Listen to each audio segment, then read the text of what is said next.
सारा, आपको किसी ने दिल से याद किया है, कृपया अपना फोन रिसीव कीजिए।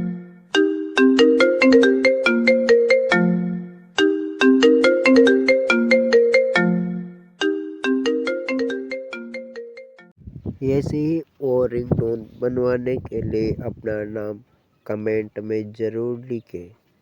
चैनल को सब्सक्राइब जरूर करें।